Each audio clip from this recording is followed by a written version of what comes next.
Symbology of the Bible, Volume 2. Bartholomew. Just as Barnabas was chosen, Bartholomew was one of the 12 apostles. Matthew 10 verse 2. Now the names of the 12 apostles are these: the first Simon, who was called Peter, and Andrew his brother, James, the son of Zebedee, and John his brother.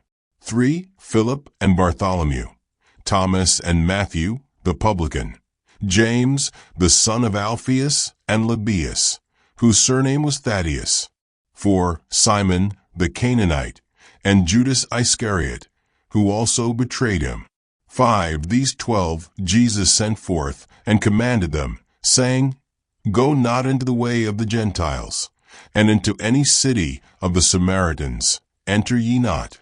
6. But go, rather, to the lost sheep of the house of Israel. Here we see that the lost sheep are of only the house of Israel, as Joshua and the apostles were already in Jerusalem and the country of Israel. But just as with Barnabas, we find no writings of Bartholomew in the traditional editions of the Bible or mainstream publications. There are, however, several manuscripts attributed to Bartholomew that have been translated. Some of the contents are suspect, as to be expected, since there are sections of writing that appear to be crammed in to fit on the manuscript. But there are foundational writings in the document, and we can study it to find the teachings and beliefs held by the author and Bartholomew himself. And it is always interesting to investigate the meaning behind a name. Bartholomeus, G918, Bartholomeus, son of Ptolemy, Bartholomeus, a Christian apostle, etymology of Chaldee origin, H1247 and H8526. There is a Talmai named when the spies canvassed the land, Numbers 13:21.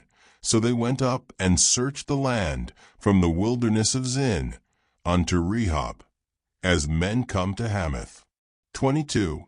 And they ascended by the south, and came unto Hebron, where Ahiman, Sheshai, and Talmai, the children of Anak, were.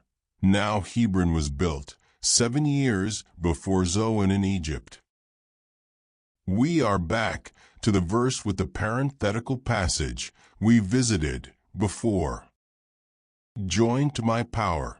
For the children, Yah will make a declaration 7 times, then transmute their filth of old, and they will all say, Where are those who distressed us?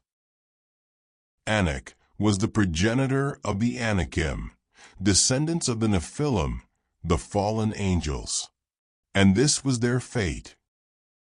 Judges 1 verse 10, And Judah went against the Canaanites that dwelt in Hebron. Now the name of Hebron before was Kirjatharba. And they slew Sheshai, and Ahiman, and Talmai. 11. And from thence he went against the inhabitants of Debir, and the name of Debir before was Kirjath-sepher. So they were driven off the land, and the son slain. But we have another parenthetical, where the former name of Hebron is given, and following that, the former name of Debir is not set off. That requires some investigation, but first we find another Talmai here. 2 Samuel 13 verse 37. But Absalom fled, and went to Talmai, the son of Ammihud, king of Geshur. And David mourned for his son every day. 38. So Absalom fled, and went to Geshur, and was there 3 years. We have another Talmai, whose father was Ammihud, not Anak.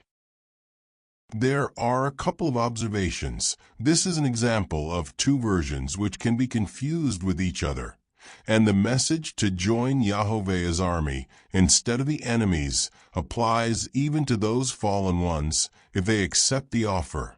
But never forget the former association. The false one will come first, so be able to discern the difference. returning to the Talmai from 2 Samuel. His domain was Geshur.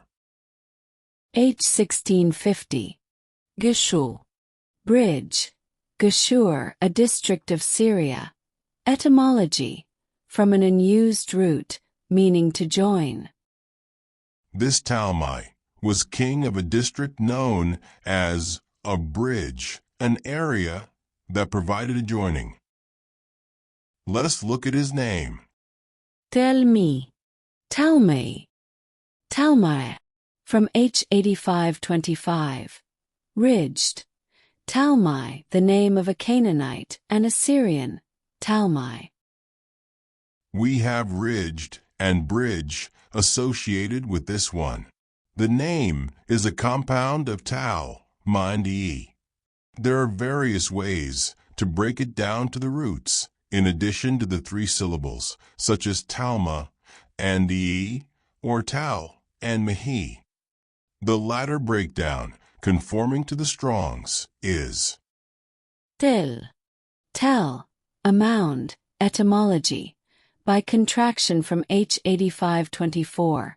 KJV, heap, strength, and H 8524, talal, to pile up, i.e. elevate. Etymology. A primitive root. KJV, eminent. Compare H 2048. End. Mihi. Mehi, a stroke, i.e. battering ram. Etymology. From H 4229. KJV, engines, and H 4229, ma, properly, to stroke or rub, by implication to erase. Also to smooth, as if with oil, i.e., grease or make fat. Also to touch, i.e., reach to. Etymology, a primitive root. KJV, abolish, blot out, destroy, full of marrow, put out, reach unto, utterly, wipe away or wipe out. an analysis of verse 37 above. Talmai. H 8526. Strength plus destroy. Son. H 1121. A son, grandson, subject, nation appointed to. Age. Ammihud. H 5989. People of splendor. Etymology. From H 5971 and H 1935. King. H 4428. A king. Etymology. From H 4427. Geshur. H 1650. Bridge. Join. When we look at Ammihud's roots, we find H 5971, a people, congregated unit, a tribe, troops or attendants, figuratively, a flock. KJV, folk, men, nation, people. And Hod, H 1935, Hod, grandeur, i.e., imposing form and appearance. KJV, beauty, comeliness, excellency, glorious, glory, goodly, honor, and majesty. This is another example of how a name's meaning is based on the meaning of the roots, like David. A proclamation. By his power, this age will be destroyed, and the flock, the people of splendor, will gather together, cross the bridge, and join with the king. In other words, a bridge is available. We just need to cross it. So, by taking a look at Bartholomew, the Hebrew origins bring us to this bridge, a bridge for the flock to join with the King of Kings, and our shepherd's lost sheep will enter through the sheep's gate. But what of Bartholomew himself? He is one of the sons appointed to point to that bridge for the flock to find. Following is an interesting passage from the Gospel of Bartholomew. Bartholomew 1 verses 10 to 19. Then said Bartholomew, Lord, what was the voice which was heard? 11. Jesus saith unto him, Hades said unto Beliar, As I perceive, a God cometh hither. At this point, the Slavonic and Latin two versions continue thusly, and the angels cried unto the powers, saying, Remove your gates, ye princes, remove the everlasting doors, for behold, the King of glory cometh down. The current version continues with verse 12. Hades said, Who is the King of glory that cometh down from heaven unto us? 13. And when I had descended 500 steps, Hades was troubled, saying, I hear the breathing of the Most High, and I cannot endure it. Here the Latin too has, He cometh with great fragrance, and I cannot bear it. 14. But the devil answered and said, Submit not thyself, O Hades, but be strong, for God himself hath not descended upon the earth. 15. As per the Latin too and Slavonic versions. But when I had descended yet 500 steps, the angels and the powers cried out, Take hold, remove the doors, for behold, the King of glory cometh down. And Hades said, O woe unto me, for I hear the breath of God. 16 to 17. And Beliar said unto Hades, Look carefully who it is that, for it is Elias or Enoch, or one of the prophets, that this man seemeth to me to be. But Hades answered death, and said, Not yet are 6,000 years accomplished. And whence are these, O Beliar? For the sum of the number is in mine hands. 18. Be not troubled, make safe thy gates, and strengthen thy bars. Consider, God cometh not down upon the earth. 19. Hades saith unto him, These be no good words that I hear from thee. My belly is rent, and mine inward parts are pained. It cannot be, but that God cometh hither. Alas, whither shall I flee before the face of the power of the great King? Suffer me to enter into myself, or thyself, in Latin for before, or of in Latin. Thee was I formed. This exchange is an account of Yahshua's journey after being raised up on the pole, the cross, as reported below. 1 Peter 3 verse 18. For Christ also hath once suffered for sins, the just for the unjust, that he might bring us to God, being put to death in the flesh, but quickened by the Spirit. 19. By which also he went and preached unto the spirits in prison. Ephesians 4 verse 8. Wherefore he saith, When he ascended up on high, he led captivity captive, and gave gifts unto men. 9. Now that he ascended, what is it, but that he also descended, first into the lower parts of the earth? 10. He that descended is the same also that ascended up far above all heavens, that he might fill all things.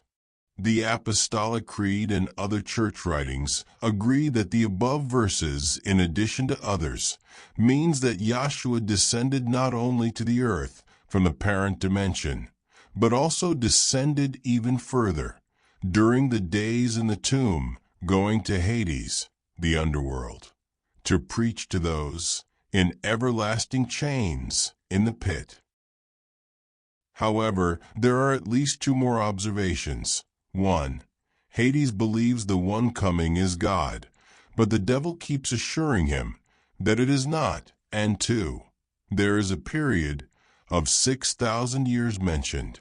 And also, the angels sing out for Hades to open its gates. This reflects Yahshua's words to Peter. Matthew 16 verse 18. And I say also unto thee, that thou art Peter, and upon this rock I will build my church, and the gates of hell shall not prevail against it.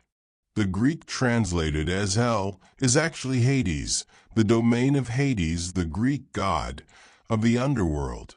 It is properly the place of departed souls. Avis, Hades, Hades, from G1, as a negative particle, and G1492, properly unseen, that is, Hades, or the place, state, of departed souls, grave, hell.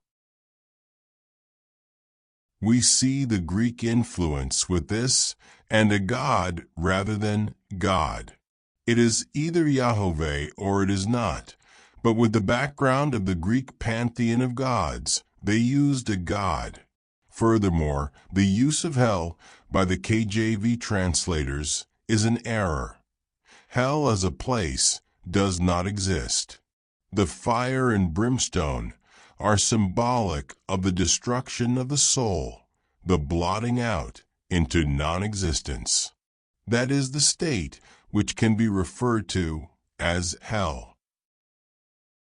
And we see another door raised by those in the pit, the purpose of which is to prevent those therein from being brought forth for judgment.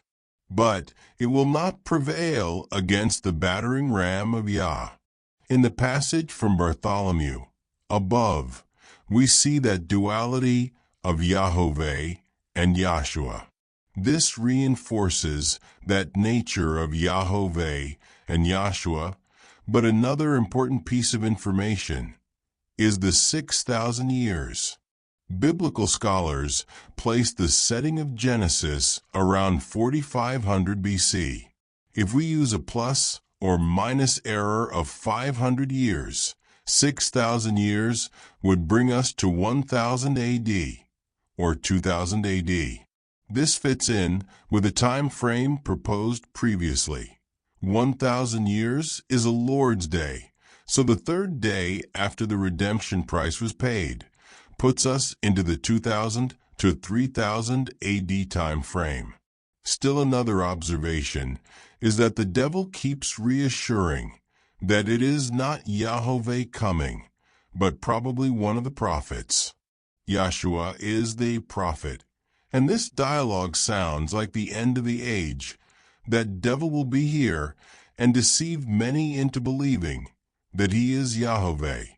And so, when Yahweh does come with the hail, he will try to convince as many that will allow it that it is not Yahweh. Be prepared, for we are in the third day.